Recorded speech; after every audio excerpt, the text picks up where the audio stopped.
In the quaint town of Ithaca, New York, nestled among towering trees and winding streets, stood a charming old house.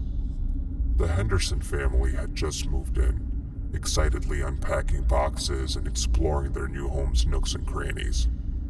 Among the forgotten relics in the attic, young Ricky stumbled upon a peculiar find: a vintage Donald Duck wall light.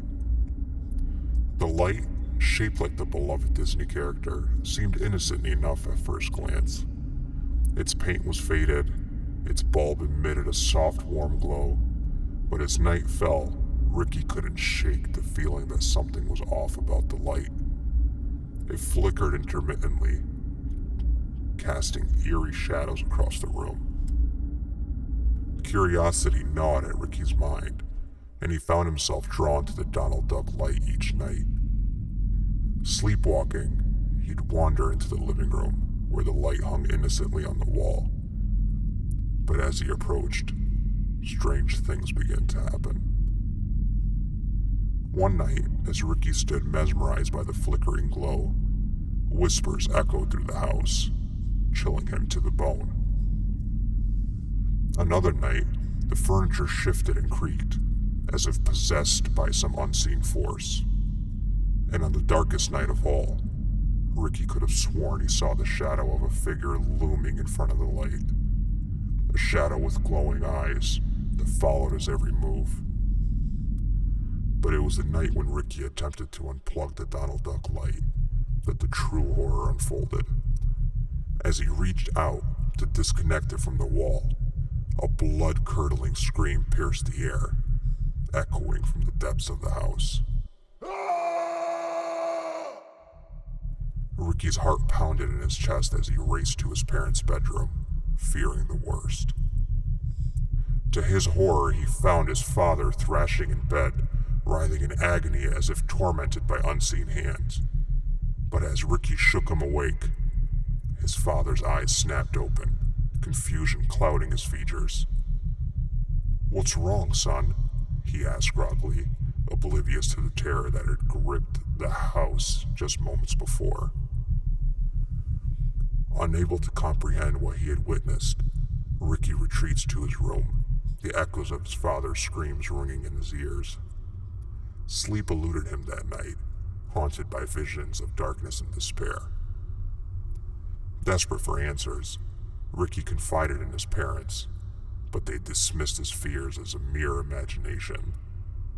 Determined to uncover the truth, Ricky embarked on a quest to unravel the mystery of the haunted light. Armed with courage and a flashlight, Ricky ventured into the attic, where he discovered a hidden compartment beneath the floorboards. Inside, he found a tattered journal belonging to the previous owner. A journal filled with cryptic warnings and the dangers of tampering with ancient relics. As Ricky flipped through the pages, he learned of a boy named Lucas who had once lived in the house with his grandmother, a mysterious woman rumored to be an eccentric recluse. Whispers circulated among the townsfolk, accusing the grandmother of dabbling in dark arts and attempting to open portals to hell. Among the journal's entries, Ricky discovered Lucas's growing fear of his grandmother's descent into occult practices. Lucas found solace in his room, locking the door and curling up in a fetal position next to the Donald Duck light for protection. One fateful night, he heard strange chants emanating from the basement and ventured downstairs to investigate, only to witness a chilling ritual involving his grandmother and 5 hooded figures. Fleeing back to his room, Lucas documented his terror in the journal, describing the horrifying banging on his door that followed, sounding eerily like his grandmother, but twisted with malice. His last entry ended abruptly, leaving Ricky with the sense of dread. Further investigation led Ricky to another newspaper clipping from 1971, detailing a gruesome discovery in the house.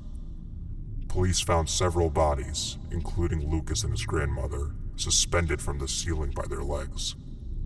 The ringleader of the occult group was never found, rumored to have vanished without a trace. With a shiver down his spine, Ricky realized the true nature of the Donald Duck light and the darkness that had plagued his new home. Spirits had attached themselves to the object, using it as a conduit to wreak havoc on the living. With trembling hands, Ricky put the journal and newspaper clippings away, his mind reeling with dread. He couldn't shake the urge to confront the source of the horror. With a mixture of fear and determination, he crept into the living room once more, his heart pounding in his chest. As his fingers made contact with the plug, a sudden chill swept through his body, freezing him in place. Behind him, he heard several thuds, like heavy footsteps. With dread clawing at his heart, he turned around, only to be met with a sight that would haunt him forever. His parents were pressed against the ceiling, their bodies contorted in unnatural angles, their eyes vacant and black as coal. A horrifying shriek tore from Ricky's throat as he stumbled backward, his mind reeling with terror. And then, in an instant, the light went out, plunging the room into darkness once more.